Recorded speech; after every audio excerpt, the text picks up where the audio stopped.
Russia Ukraine যুদ্ধ নিয়ে বেশ কিছু রিপোর্ট তো আসছেই, কিন্তু ৪ঠা জুলাইয়ের একটা ঘটনা একটা খবর বেশ নজর কাটছে। একটা বিরাট আকাশ হামলার কথা বলা হচ্ছে রিপোর্টে। আসুন একটু খুলে দেখি ব্যাপারটা, কি তথ্য আছে আমাদের হাতে। হ্যাঁ, ৪ঠা জুলাই রাতের ঘটনাটা আসলেই বেশ গুরুত্বপূর্ণ। প্রথমেই যে সংখ্যাটা দেখছি একটু চমকে যাওয়ার মতোই।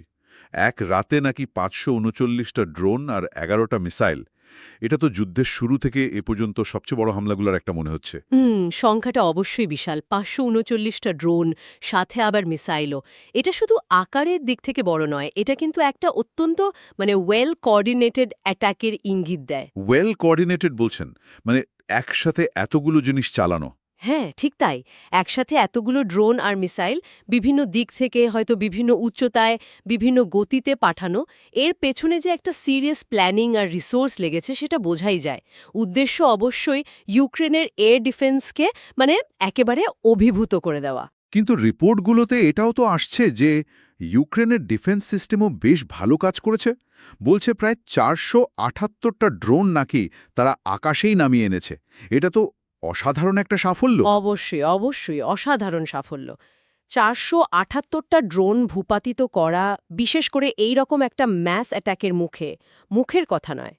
এটা নিঃসন্দেহে ইউক্রেনের এয়ার ডিফেন্সের ক্ষমতা, তাদের প্রস্তুতি, তাদের স্কিল সবকিছুরই প্রমাণ। হুম।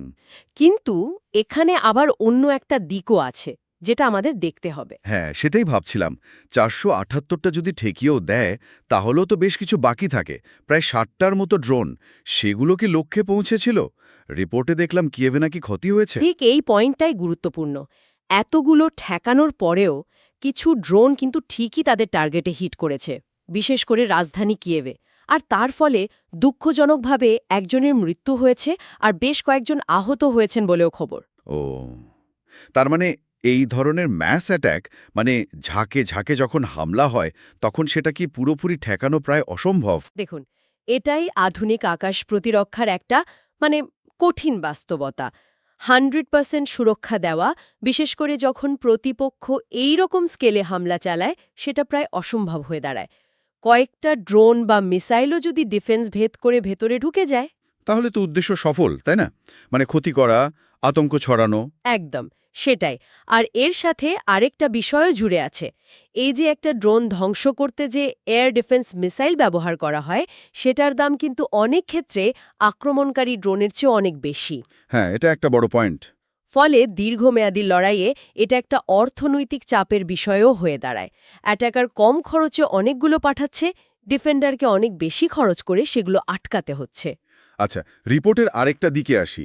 হামলার লক্ষ্যবস্তুগুলো শুধু যে মিলিটারি টার্গেট ছিল তা নয়, বলা হচ্ছে আবাসিক এলাকা, এমনকি এনার্জি ডিপো জ্বালানির ভাণ্ডারগুলোকেও টার্গেট করা হয়েছে। কিয়েভের আকাশে ধোঁয়া দেখা গেছে, আগুন লেগেছে কয়েক জায়গায়। এর মানে কি দাঁড়ায়? লক্ষ্যবস্তুর এই বৈচিত্র্যটা খুব ইন্টারেস্টিং। স্বাভাবিক। আর অন্যদিকে এই যে এনার্জি ডিপো বা আবাসিক এলাকা, এগুলো টার্গেট করার মানে হল দেশের সাধারণ মানুষের জীবনযাত্রা, দেশের অর্থনীতি, এগুলোর উপর চাপ সৃষ্টি করা।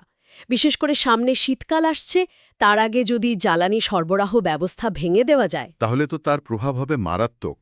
ঠিক, এটা যুদ্ধের একটা সামগ্রিক কৌশলের অংশ। শুধু ফ্রন্টলাইনে যুদ্ধ নয়, দেশের ভেতরেও একটা চাপ আর অনিশ্চয়তা তৈরি করা। তাহলে যদি পুরো ঘটনাটা একটু সাম আপ করি, একদিকে ইউক্রেনের ডিফেন্স একটা বিরাট সাফল্য দেখিয়েছে এতগুলো ড্রোন রুখে দিয়ে, কিন্তু অন্যদিকে রাশিয়া এটাও দেখালো যে এই রকম ম্যাস অ্যাটাক করে তারা কিন্তু ডিফেন্স ভেদ করতে পারে, এমনকি রাজধানীতেও ক্ষতিগ্রস্ত ঘটাতে পারে। সাধারণ মানুষও এর শিকার হচ্ছেন। একদম ঠিক বলেছেন। এই ঘটনাটা আসলে বেশ কয়েকটা বড় প্রশ্ন সামনে নিয়ে আসছে। প্রথমত দেখুন, এত শক্তিশালী একটা এয়ার ডিফেন্স সিস্টেম থাকা সত্ত্বেও যদি রাজধানীর নিরাপত্তা পুরোপুরি নিশ্চিত না হয়, হ্যাঁ। তাহলে ভবিষ্যতে যুদ্ধের কৌশল কি হবে? রাশিয়া কি এই ধরনের ঝাঁকে ঝাঁকে হামলা আরও বাড়াবে? ইউক্রেন বা তার সহযোগীরা এর মোকাবেলায় নতুন কি প্রযুক্তি বা কৌশল আনবে? ঠিক। আর দ্বিতীয় যে বিষয়টা ভাবায়, সেটা হলো আধুনিক যুদ্ধক্ষেত্রে এই ড্রোন প্রযুক্তির ভূমিকা। হ্যাঁ, ড্রোনের ব্যবহার তো বেড়েই চলেছে। সস্তায় তৈরি, সহজে চালানো যায় এমন হাজার হাজার ড্রোন ব্যবহার করে কিভাবে একটা দেশের ওপর অমচম চাপ তৈরি করা যায়, এটা তার একটা জ্বলন্ত উদাহরণ। এর বিপরীতে প্রতিরক্ষা ব্যবস্থা কতটা কার্যকারী হতে পারে, তার লিমিটেশনস কোথায়, এই টেকনোলজিক্যাল রেস, এই ইঁদুর বেড়াল দৌড় আগামী দিনে কোন দিকে যাবে, সেটা সত্যি খুব ভাবনার বিষয়। আসলেই এই ঘটনার গভীরে হয়তো আরও অনেক তাৎপর্য লুকিয়ে আছে, যা নিয়ে আমাদের শ্রোতারাও নিজেরা একটু ভাবতে পারে।